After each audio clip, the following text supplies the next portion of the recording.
En los últimos 4 años se han venido produciendo una tras otra, sin respiro, varias vacancias presidenciales y cierres congresales. Estos son los síntomas de lo que hace algún tiempo hemos estado denominando un Estado fallido. Pero ahora estas vacancias y la confrontación entre las partes ha ganado la calle. Y la posibilidad de caos y violencia no hace más que crecer. Y es obvio que la clase política no solo no sabe cómo resolver el problema, sino que ya ha perdido las riendas. Pero no es tan difícil encontrar la solución si es que uno se da cuenta que lo que está ocurriendo en las calles peruanas ha ocurrido o está ocurriendo en la mayoría de países en desarrollo, incluyendo en países vecinos. ¿Ven ustedes? Vengan de donde vengan, sea África del Norte, Medio Oriente, India u otras partes de América Latina, el problema recurrente es que los presidentes y los congresos son crecientemente impopulares.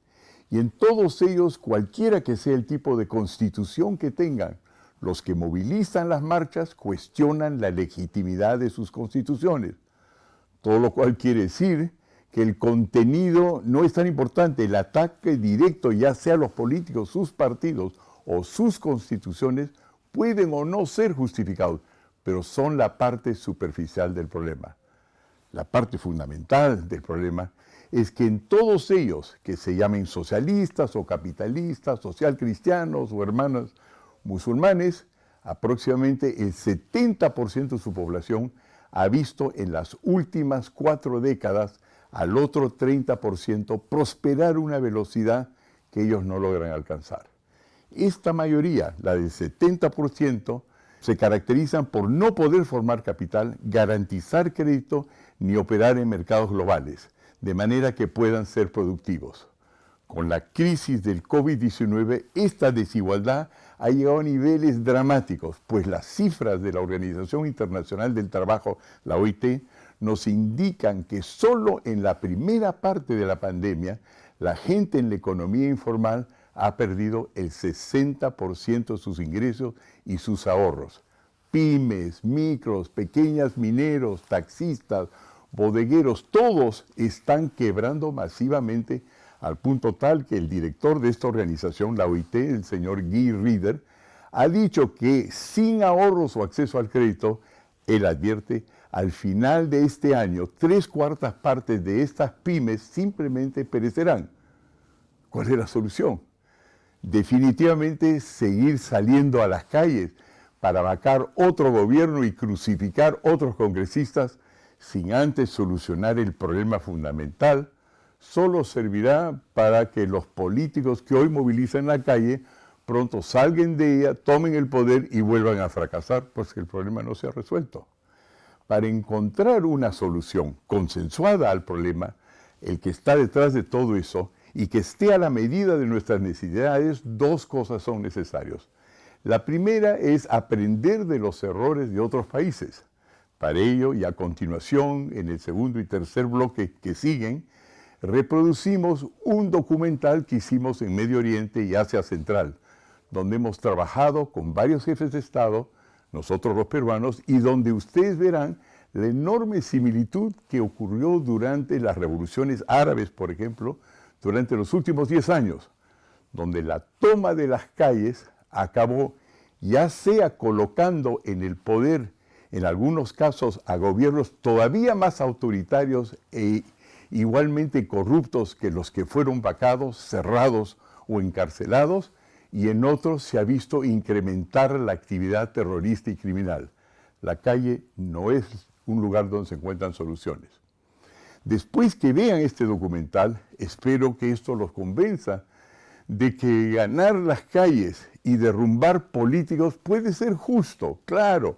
Todos estamos exasperados, pero no lleva a nada si no se resuelve el problema fundamental.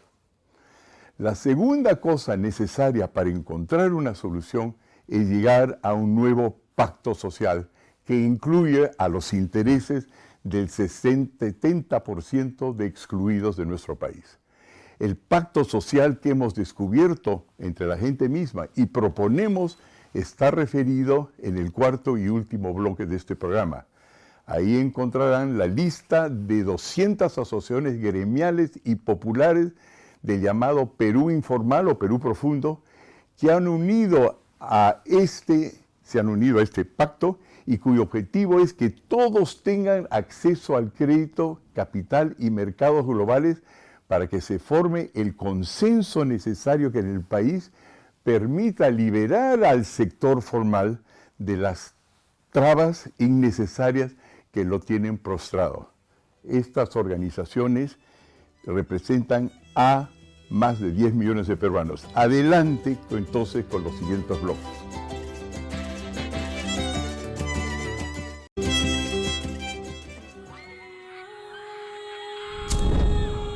In January of 2011, fiery suicides shattered the uneasy calm of marketplaces across the Middle East and North Africa. It all began when a 26-year-old street merchant named Tariq Mohammed Bouazizi was ejected from the marketplace by the authorities and set himself on fire. In little more than 2 weeks, he would die of his wounds and set off a series of revolutions that would become known as the Arab Spring. Over the next 2 months, 63 other small businessmen excluded from the economic mainstream set themselves on fire, and protests swept the region. Within 2 years, 4 governments would fall, and the entire Middle East would plunge into an era of painful change.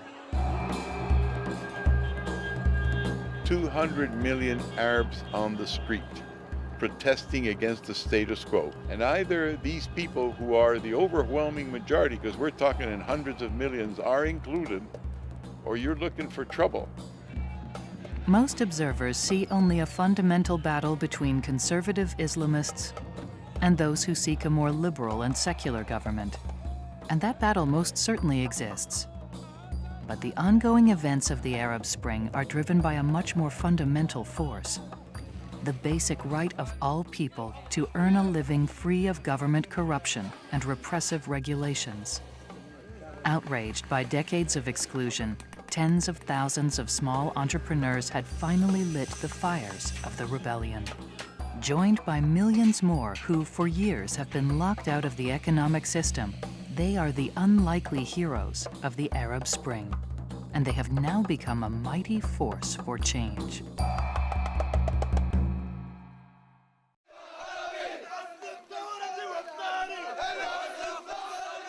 Tariq Mohammed Bouazizi and those that followed him in his desperate suicidal act became the martyrs who set off a seemingly endless series of revolutions. Bouazizi's fiery image became the icon of protest for the excluded. To Hernando de Soto, the Arab Spring is not an issue of religion. There's something called the global economy. It's creating prosperity, and Bouazizi and his like have not been included. They feel excluded. This is what it's about. Mohammed Ben Abbas Macaulay is another small businessman. So alienated by the authorities, he also attempted to take his life. He survived, but remains bitter. حاولت بكل الطرق باش ناخذ فهمتني حقي في المجتمع كشغل يعطوني قرض نخدم بيه يعطوني ألف حاجة ما لقيتش. In desperation, millions like Macaulay and Bouazizi, working to make a living, yet locked out of the social and economic system by Byzantine laws and massive corruption, took to the streets. Almost overnight, protests had spread throughout the region, and there seems to be no end in sight. This is major change. 200 million Arabs who work outside the legal system. That's what they have in common. They work outside the legal system. It's a revolution. To me, the message is quite clear. The Arab Spring is a huge shout for inclusion. For De Soto, today's events are an echo of ancient times. They're struggling to act on the large scale that made them great over 700 years ago. In that golden age of Islam, the Arab Empire was organized under a single legal system of innovative business law. But as time passed and the world modernized, the ancient system failed to adapt. But other Islamic nations like Turkey did adapt, proving that Islam and free market capitalism are indeed compatible. Why then does the region remain so poor? Is it an ethnic thing? Is it a religious thing? Is it a cultural thing? Is it the food? Is it the camels? Is it the pyramids? Is it the sand? What is it that makes them so poor? Peruvian economist and property rights activist Hernando de Soto has come to the Middle East to find out. De Soto and the ILD have become international advocates for 2/3 of the world's population, locked out of the global economic system. Now, his concern for the excluded poor has brought him to ground zero of the Arab Spring. The Middle East and North Africa comprise one of the largest Muslim regions of the world. Tunisia lies on the northern coast of Africa, just a few short miles from Italy. Its great historical sites draw travelers from all over the world. With the fall of the Ottoman Empire in 1881, Tunisia became a French colony.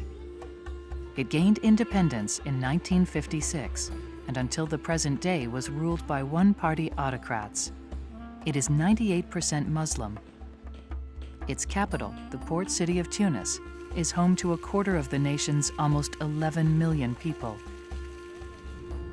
About 100 miles south, near the center of the country, amid dusty rural highlands and olive groves first planted by the Romans, sits the small, impoverished town of Sidi Bouzid. By all accounts, it was here, in this unassuming little square, that the Arab Spring had its roots. Here, for most of his short life, Mohammed Bouazizi worked as a fruit seller. Prevented from getting official permits to conduct his business, he, like thousands of others, was forced to work outside the law. With a population of about 40,000, Sidi Bouzid is poor. The people here must work hard just to survive. The Bouazizi family lived here in this small house. Every morning, on his way to the market, Tariq Mohammed would roll his cart through this door. Mohammed Al-Amri was his friend. حياته بسيطة جدا. يعرف كل خدمة. كان البرويتة والخدمة. ما عنده حد شيء. Even as a child, he was the primary breadwinner for his family of 7. It seems that since the age of 12, he had been buying and selling in the market, helping, keeping accounts, keeping books. What he wanted to do was do business. هو من مازال في المدرسة في الابتدائي يمشي هو وصحيباته صغيرين زاد يمشي للمرشى خاطر حكم المرشى قريب على الدار. Manubia Bouazizi, Mohammed Bouazizi's mother. محمد كبر ولا يعرف ولا مخه كبير على قراية وفم ولا لساسة ثانوي حتى للباك يخدم في طاولة أصلا ولا هو معناها الكاتب في الطاولة. And he was basically into trying to buy fruit from the farmer, getting it to the market, and that's where he saw his specialty. محمد تمارس هكاك بالخطوة معناها كل بالسنة من عمره 12 سنة حتى العمره 26 سنة. محمد ولا له المرشي كأنه معناها حاجة من فرد من العائلة معناها. Every day, Bouazizi took his cart of fruits and vegetables to the main square in the center of Sidi Bouzid. مرة يصور 5000 مرة 10,000 فايدة مرة ما يواتيش الحظ ما يصورش. Out of that 5 or 10 dinars, the police demanded a bribe of 3 dinars, about $2, for the regular use of this spot. He had no formal right to be here, he didn't have a lease or a permit, and he had continuing disputes with the authorities. Amri says his stand was right here. الإسقام شاق برشا مش سهل الواحد يسوق في شريول ويمشي بيه كيلومترات مش لعب. فهمت يحوس على الخبزة من شارع لشارع من بلاصة لبلاصة. Bouazizi always had plans for a better life for himself and his family. He wanted to get ahead. He had a dream, which was to buy a truck, a pickup to be exact, and the purpose of that was to be able to get closer to his suppliers. He felt that if he had a truck, he could go out into the countryside, get fruit at a lower wholesale price, and have a larger margin to make profits. He was a businessman. That's all there was to him. We've tried to find something else. Make him a saint, make him a devil. There's nothing that leads one to think that he was out of the ordinary. December 17th, 2010 dawned cold and windy. Layla Bouazizi, his sister. مشى يخرج الصباح كيما كل يوم، عبى السلعة متاع الخضرة متاعو وكل شيء وقصد ربي. نهارت يعني جمعة الصباح معناها هز الشريول عباه بالخضرة ومشى يخدم. He obviously has some kind of a personal conflict with a policewoman and two government officials from the municipal government who want him off the streets. يدور في البلاد في وسط البلاد وكانوا يمنعوا فيه ويعطوه برشا عديد الخطايا. الأعوان التراتيب ضيقوا عليه ياسر وما عملوش فيه الباهي، وماهوش كان هو وحده، معناها هو الأكثرية مع برشا زاد من التجار الأخرى اللي تبيع. And they many times would go up and try and take some of the vegetables away or some of the fruit away, like as if it were a special tax. That kind of thing always bothered him enormously. But in this case, they took all his stuff away. جاتو هذه العون التراتيب هذه منعاتو يعني باش يبيع في الغادي. What was taken away from him was what he had on his cart that day, which were crates of apples, crates of bananas, crates of pears, and scales. هزت له معناها سلعته كل شيء، جت باش تعدى الميزان، حب يحمي الميزان نتاعو، ماكل الميزان هو اصلا مش نتاعو، ميزان الكترونيك ماهوش نتاعو. هما قال لهم ابعدوني سيبوني خلينا نخدم على روحي، راني انسان بسيط ما عنديش حتى مرض، هذا رزقي، هذا الليل العمل اللي قاعد نقوم به. جا باش يحميه، هي تجبد وهو يجبد، كي هي جبد معناها الميزان من عندها بالقوي، كي تجرحت هي عطاته معناها الكف، هذيك كيف صارت الحادثة. His merchandise was bought on credit. When he was expropriated, it meant he couldn't pay his debts, that his reputation was gone. He was ruined. He was bankrupt. That is a pretty dramatic thing. So he went and complained to what is called the governorate and asked to see the governor, and he was not received. جاء مرتين في نفس الوقت، حتى حد معناها ما برد له معناها ولا جاوبه جواب ولا عطاه على الأقل معناها باش يريح له باله. زيد مشى المرة الثالثة مشى للولاية كيف من وقتها معناها هو كل قتلوا كل غصة معناها. He had worked his entire life to establish this single small place in the local market economy, and in a matter of minutes, it was gone. And there's a moment where he goes out and buys lighter fluid, douses his body, his shirt with lighter fluid. تخليه هكاك هو كل حس بالكدا ما عادش وضع حد لحيته. Why did he do it?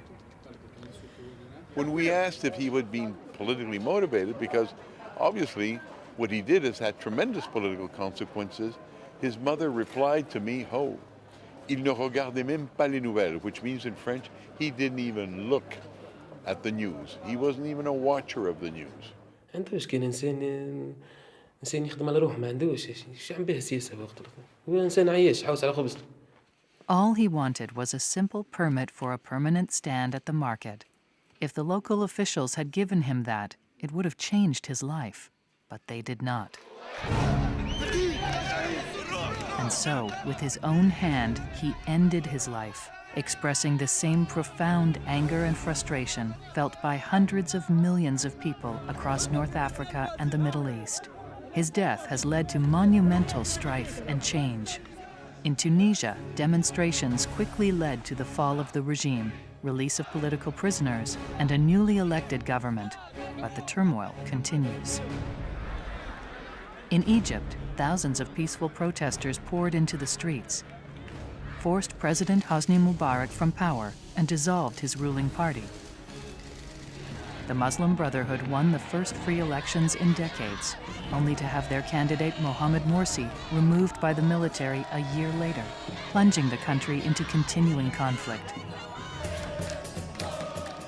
Longtime dictator Muammar Gaddafi was overthrown in Libya. In Yemen, protests led to the ouster of the dictator Ali Abdullah Saleh, followed by new elections. Syria descended into chaos, destruction, and massacre. Major protests have broken out in Bahrain, Algeria, Iraq, Jordan, Kuwait, Morocco, and Sudan. Demonstrations have occurred in Mauritania, Oman, Saudi Arabia, Djibouti, and Western Sahara. And all of these transformations seem destined to remain unfinished. Bouazizi's death has resonated with millions across the region who felt excluded from the system. There's no other way to explain the fact that so many people came out behind him and that the first reaction of government was to put him on a postage stamp because he symbolized something. He was an instant hero. The Tunisian government not only put his image on a postage stamp, they created a monument to him and his cart. Yet millions of people like Bouazizi remain locked out of the social and economic system. Tunisia's small, elite formal sector operates under a unified legal system that connects them to the globalized world. These people have access to all the tools of the developed world: credit, property titles, and registered legal business entities, such as the corporation. It is the kind of business law that enables them to make legally recognized and enforceable transactions with people anywhere. But the overwhelming majority of Tunisian citizens are prohibited from operating legally by a complex and corrupt bureaucracy, and they must work without these tools. The result is something called extra-legality. They are stuck working extra-legally in an all-cash, no-credit world. They are doomed to poverty, locked into businesses they can never grow. Extra-legality or informality is the condition of people who basically conduct business on the margins of the law, which means not illegality, that you're doing something against the law, that you're criminal, you're just not working within the legal system. There is an essential difference between extra-legal and illegal. Tunisians can buy gasoline across the border in Libya for less than $1 a gallon and sell it back home at roadside stands like this at a 400% profit. The gas is being smuggled into the country, usually in small containers, in the backs of pickup trucks. Smuggling takes money away from legal gas stations and promotes corruption, and it is illegal. On the other hand, small businessmen like these are extra-legal. Because of overly complicated regulations and excessive fees, these small entrepreneurs cannot afford the time, nor do they have the money to register their businesses with the government. They want to be part of the legal system. They just can't. Because participating means being able to make safe contracts with everybody, being able to get credit, having an identity that will be recognized on a broad scale throughout the world, and having the possibility to organize production so that they can enter foreign markets. They can't. In the extra-legal economy of the developing world, from Asia to Africa, people live on land that is not titled and run businesses that are not registered. They operate informally, outside the formal written legal system, but within their own system, using their own rules. But their rules have serious limits. They can't accumulate capital because to get capital, you'd have to get financing. For that, you'd have to form a company, you'd have to be able to issue shares. But the family that runs this restaurant can't issue shares to attract new investment, even though their business is booming. They can't afford to open a second shop. They can't employ more people. They can't prove they have potential. How do you spot potential? You spot potential because you are actually able to look at documents. There's no way that I can document in such a manner that I can show it to a banker and he can say, yes, you caught that amount of potential. And Flatbread maker could expand her business beyond her neighborhood if she brought in a new partner with money to invest. But would the new partner really have an investment in a legal company? Not unless the owner first legally registers her business. But that's not easy. Researchers from De Soto's Institute for Liberty and Democracy have discovered that just to obtain legal authorization to open a bakery in Egypt, it would take 189 days of government red tape and cost $1,212. Unless someone can smooth the way for them, it also involves dealing with 29 government agencies and 215 different laws, all to prove potential. The whole capitalist system is essentially made out of developing potential, but potential is what it is, potential. It only exists and can be capitalized if it's informed by property title.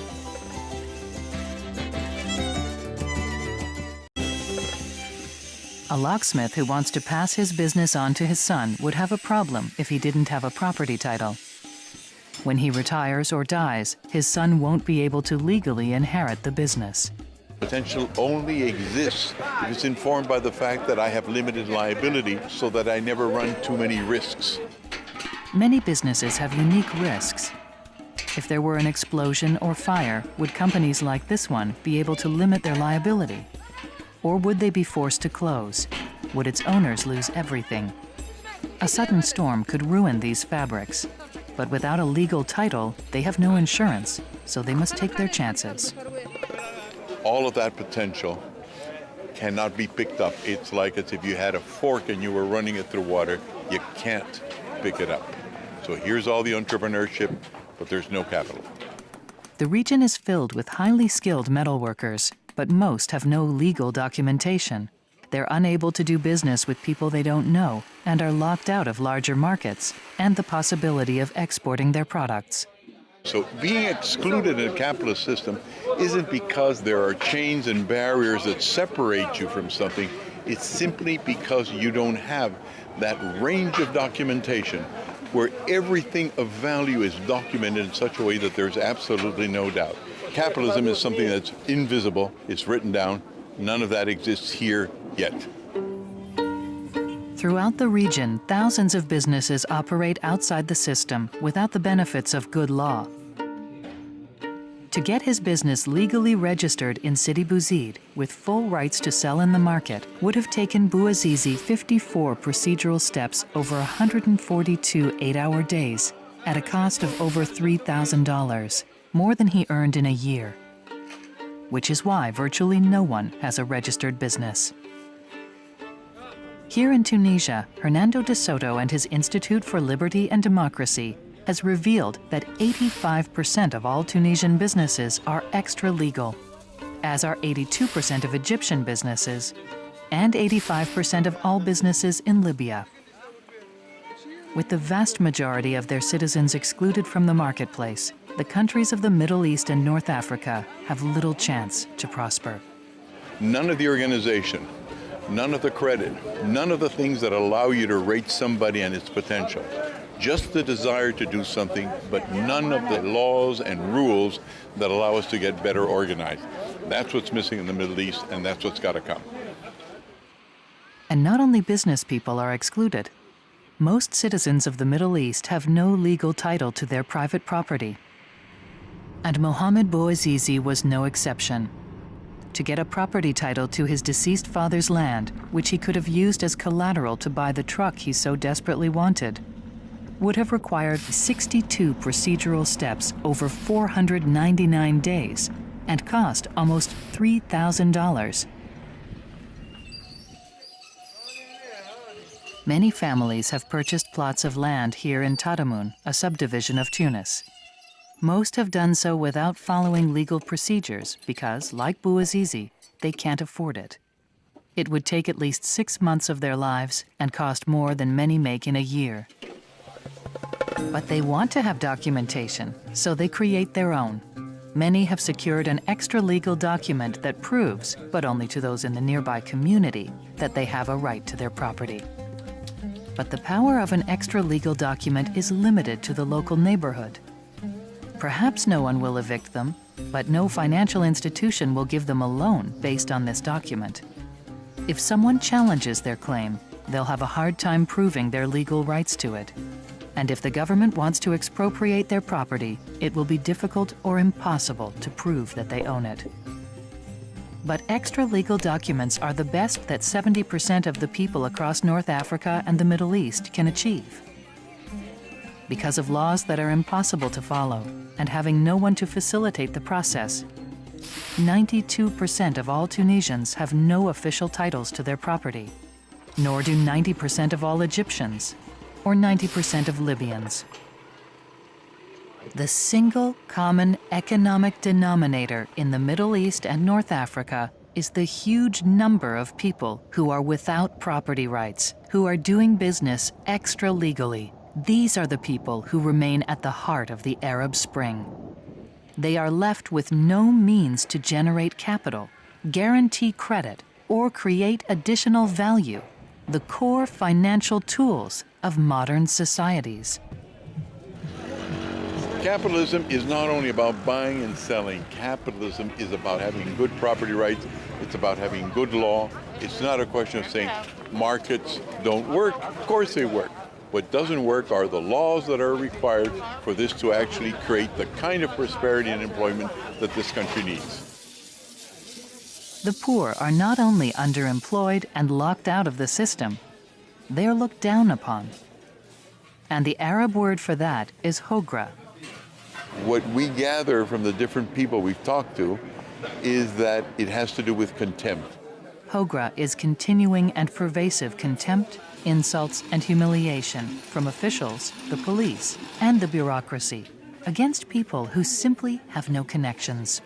وفات محمد نتيجة الحقرة حقروه حقرة بأتم معنى الكلمة في التبديل الثورات العربية اللي قاعدة تصير تو فهمتني نتيجة الحقرة مع الزوالي لما تخش لإدارة مسؤولة عندما كلمة غير لايق وجهك غير لايق ما يتلفتش يعبرك شرعه يعبرك حسب الخير ما يقولش هيك ويدخل الاخر فهمتي مهندم ولد فلان يعرضوا بالحمل ويبوسوا منه وتفضل حتى كان ما عندوش حق يعطوه لانك انت منتمي للحزب الفلاني وتابع الطبقه الحاكمه ولد فلان يعطوك وتفضل حتى ما عندكش حق يعطوك وهنا يقول لي ارجع غدوه هو ارجع غدوه وقتاش هذه غدوه ونشوفني اصبر عليه يقول لك راه مازال غدوه في بعض غدوه للتريح.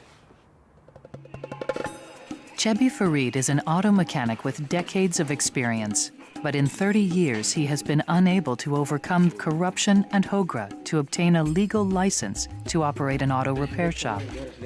عملت مطالب باش يعطوني في بارتي نتاع بلديه نتاع كليديشي نتاع لافاش عندي عده مطالب فهمتني ورفضوهم لي ما نعرفش جو سي با. But others get licenses with no problem. Chebi Farid believes they have connections. زون البوفوار لي بروبليم زون البوفوار برشا بوفوار عندهم بالتليفون يقضي قضيته بالتليفون يقضي قضيته وانت تقعد فهمتي ما يحسبك حد تو سامبلومون. And so, unless things change, Chebi Farid is destined to remain extra-legal. Throughout the region, who you know is still far more important than what you know, and more important than the rule of law. If a merchant can only afford to pay a weekly bribe, he can operate a small cart. But if he wants a more permanent stand, he needs a personal connection in government who will make his case to those in charge. Because those in power only run things for the benefit of family and friends, and as a result, governments have grown massive and inefficient, and private firms hoping to grow continue to be entangled by webs of bureaucratic red tape. It was not always so.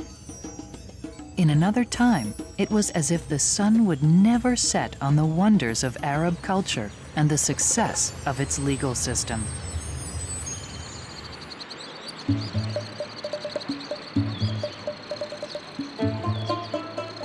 Nestled in the foothills of the Atlas Mountains lies the medieval Moroccan city of Fez. For 1,000 years and more, Fez was the heart and soul of Morocco, a world center of intellectual pursuit and creativity. One of the largest and best preserved medieval cities in the world, Fez pulses today as it did 1,000 years ago. Its winding streets and alleyways are wide enough only for donkeys. It's one of the biggest car-free urban areas in the world. craftsmen still work as they have for millennia.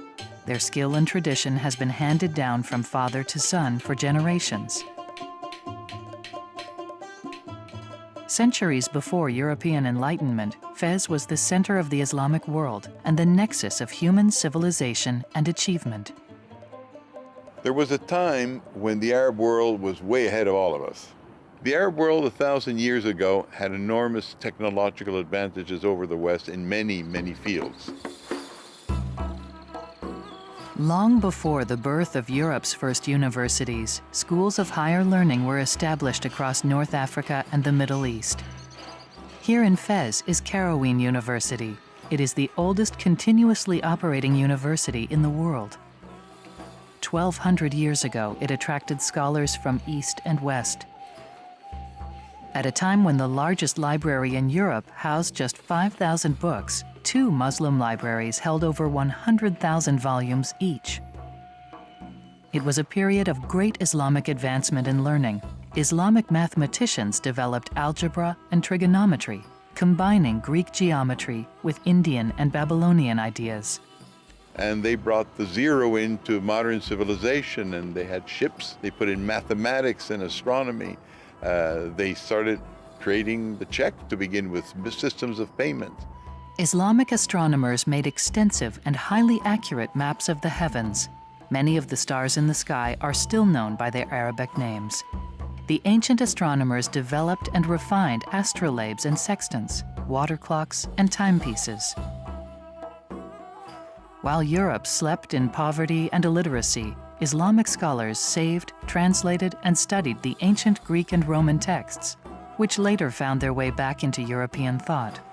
And long ago, the Arab world created an advanced legal system to encourage trade. For over 1,000 years, Fez has been a center for the production of leather goods. The Islamic world was a huge commercial zone where you could do business under the same legal system from one end to the other. Timur Kuran is a professor of economics, political science, and Islamic studies at Duke University. Commercial and financial regulations were developed by judicial experts who were merchants themselves or invested in commerce and therefore had a stake in the efficiency of commerce.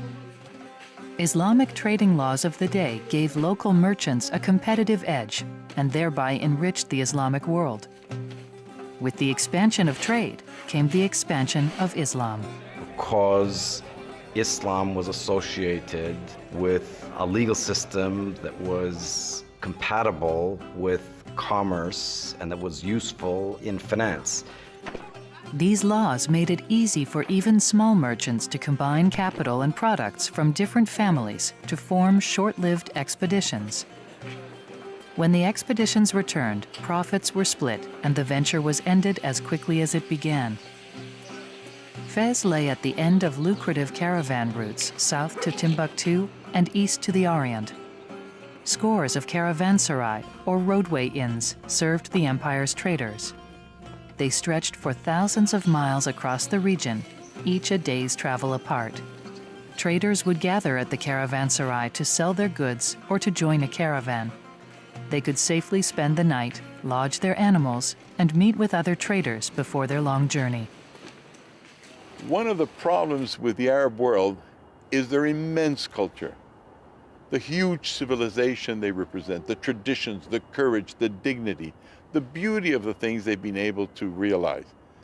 But it's a problem too because they're overwhelmed by their history, so much so that they haven't been able to even slip into the 20th century. For its day, the Islamic legal code of the traders was an impressive body of law. But as time went on, the ancient laws grew out of date. Some countries made changes, others did not.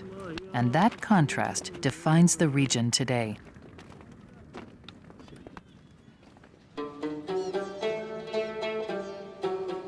Istanbul, ancient capital of the great Ottoman Empire. For thousands of years, this Islamic city was a major center of trade between Europe and Asia. Here, one can walk in the footsteps of Jason and the Argonauts, Constantine the Great, Marco Polo, and other adventurers who have passed through this place seeking fame and fortune. Today, despite religious tension, Turkey is a largely secular democracy with a booming economy and growing international influence, because Turkey provides evidence of the compatibility of Islam and free enterprise based on the rule of law. If we throw that switch of bringing in the rule of law, peace and prosperity will come. It happens everywhere. It's happening right underneath our noses today in both Asia and Europe. New bridges and scores of ferries cross the Bosphorus to connect Europe and Asia. Istanbul is the meeting place of two cultures.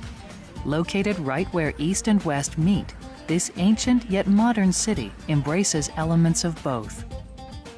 And from this melding of East and West, a powerful business culture has evolved. Despite the country's serious political conflicts, Istanbul remains a major business center for the region. Turkey has benefited from several decades of economic growth, and today, while Egypt's economy suffers, Turkey boasts the world's 16th largest economy and the 6th largest economy in Europe. Its per capita earnings have doubled since 2002. They found a common language to trade with, a common language to invest in, a common language to share labor with, a common language to cooperate and gather economies of scale so as to create an integrated whole. Today, business hotels have replaced the caravanserai, and the global marketplace has eclipsed the caravan. Modern business law is in place, and Turkey is thriving. Even the best construction workers in the world can't build a skyscraper without sophisticated tools and machinery. Contemporary business requires modern tools as well. It is impossible for an entrepreneur to bring together resources, suppliers, creditors, employers, employees, shareholders with just his bare hands. He needs contracts, he needs property rights, he needs the statutes of business organization, he needs limited liability, he needs to be able to issue shares, he needs succession mechanisms so that his health doesn't interfere in the organization of economic wealth. North Africa and the Middle East have long suffered from weak civil societies dominated by a strong central autocracy. Most business in Middle Eastern countries is dominated by a partnership between the state and wealthy elites who have resisted the modernization of business and property law to benefit themselves. It took 60 years to bring widespread prosperity to the people of Turkey. Governments of the Middle East and North Africa may not have 60 years. What do governments need to do? Basically, it's a discovery process. You're not going to imagine the new law, you're going to discover it. What are people doing on the bottom? What do they do every day? How do you then get the common denominators, bring it all together, and draw up something that is culturally friendly to all the people? As Arabs grow into a global economy, they're going to have global laws, universal standards, but with local roots. When you see the world of capitalism, it's not exactly the same. There is a Japanese way of doing business. There's a French way of doing business, but yet they all interconnect. That's what's going to happen if everything goes well in the Arab world. In the The Industrial Revolution has come into the Middle East and North Africa with another name. Here it's called the Arab Spring. There's a feeling among many people that the Industrial Revolution was something that has been, that we got past. In fact, the Industrial Revolution is ongoing. The Industrial Revolution, that occurred some 200 years ago in the West, brought forth magnificent technological achievements. Sure, there's a technological leap, but that technological leap couldn't have happened in small markets. You needed large markets. So Industrial Revolution doesn't start off with technology, it starts off with a collapse of things on a small scale. So the fact that you start getting a 19th century revolution that simply wants to give everyone the democratic right to buy and sell and produce according to your own merits is a very revolutionary act, and that means they're going to call for new institutions. So it's going to produce huge amounts of change, and if resisted, huge amounts of strife. This is not an Arab revolution. This is a revolution taking place in the Arab world.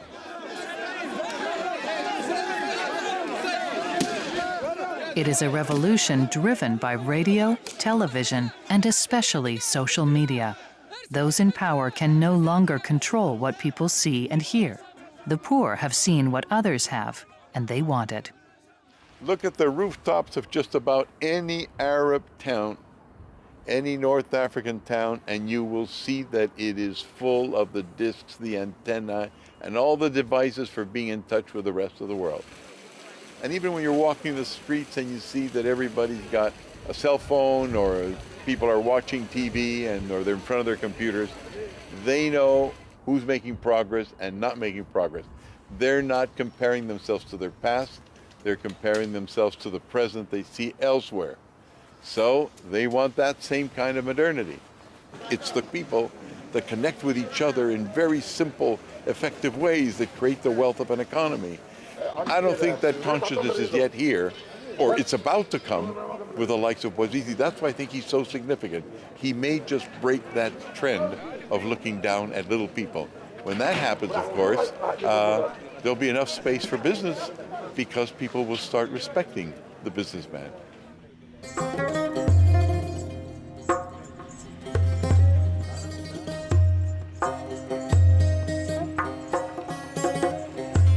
Mohammed Bouazizi's brother, Salem Bouazizi. I would say that Salem, like his brother, is representative of people whose objective in life is to do business.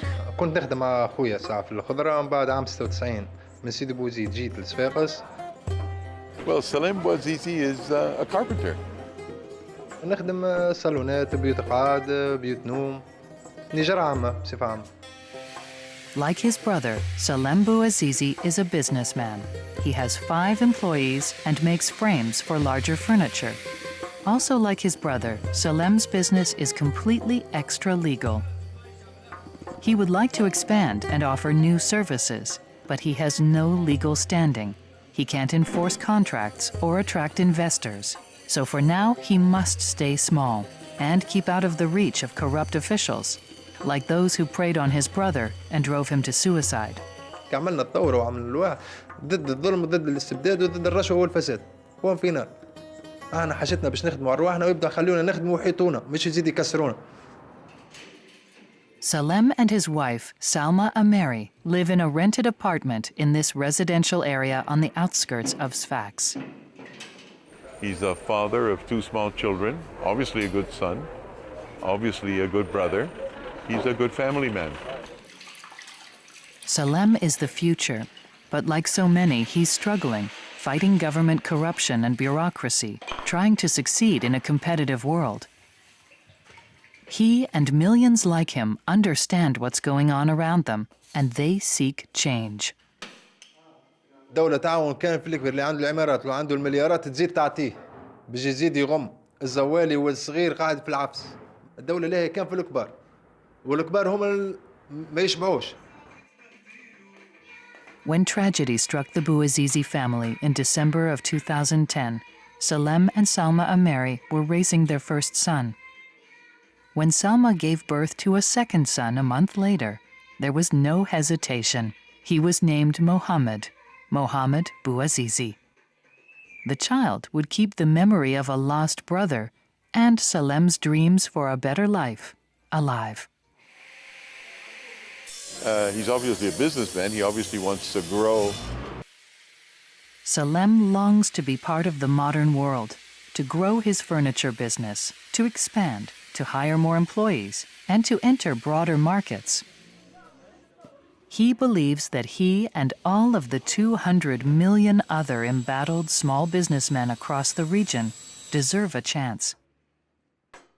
But governments are focused on attracting foreign investors. The local people who have insight, understanding, and energy are kept out of the markets. I think it's a time for the Arabs to start recognizing that these are people trying to make things efficient and that the future belongs to them and we should help them. For 100 years and more, the Middle East and North Africa has been a land of terrible conflict, of killing and scorched earth, and thousands of refugees driven from their homes, their lives forever changed. This recent revolution, this Arab Spring, seems but the beginning of even more conflict. Yet perhaps this time it will be different, because this revolution resounds with the voices of unlikely heroes, those extra-legal business people, both secular and Islamist, whose huge reservoir of untapped resources could at last bring a future of prosperity and hope out of a life of hardship and oppression. This is the economic promise of the Arab Spring. It all began when a desperate young businessman named Tariq Mohammed Bouazizi chose to end his life in a fiery blaze. But people struggle to understand why. Let me put this in terms that a businessman may understand. What was taken away from him was what he had on his cart that day. They took away his pears. They took away his apples. They took away his bananas. They took away the scales which are crucial to measure what it is that one is selling, the standards. The total amount of his fruits and electronic scales was no more than $225. It sounds like a small amount of money, but that was his income for a month. How do you get into the market? Through a specific location. He lost his right to sell from a specific location. By losing that location, you lose access to the market. That's what they did. They took him out of the market. No credit, no reputation, no location. The man was bankrupt. He'd lost everything. He lost what his neighbors in Arabic call amal maktua, my pronunciation, but it means he lost hope. He saw no future for himself anymore. And an hour later, he took his life. Obviously, hundreds of millions of Arabs identified with his suicide. And it was quite clear that he had been expropriated. The notion of property is there among hundreds of millions of people. That was his message. People have rights. And among those rights are economic rights. الناس كي تشوف انسان معناها محتاج مش لازم معناها يعاونوه حتى يعني بالكلمه يوجهوه يعاونوه معناها حتى معناها يرشدوه ما يسكروش في وجهه البيبان معناها ما يعاملوش بقسوه. محمد البوعزيزي كان يقوم بقدرة إلهية، يقول سيبوا الزوالي يخدم على روحه، سيبوا يبيع ويشري على روحه، ما تجيوش على حد.